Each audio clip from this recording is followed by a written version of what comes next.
Me oleme kodutütred. Me elame Eestis. Elame vabas Eestis. Ajaloos teame, et Eesti on vaba tänu eestlaste vabaduse tahtele ja julgusest selle eest võidelda. Meil on oma lipp, keel, kultuur. Need metsad on Eesti metsad. Me oleme 18-aastased, seega võitlusest vabaduse eest teame tänu kirjandusele ning vanemate põlvkondade teadmistele.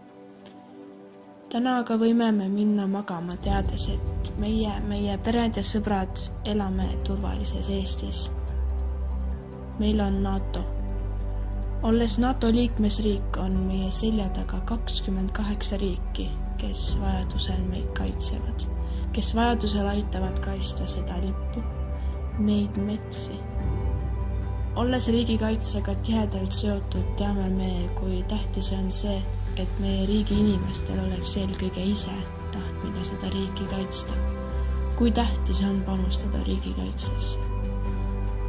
NATO on küll meie välise julgeoleku tagatis, kuid ka rahva tahe on meiesuguse väikse riigi puhul väga oluline. Panustades riigikaitsesse näitame, et hoolime. Hoolime sellest, et meil on NATO. Nagu meie NATO-le, nõnda NATO meile.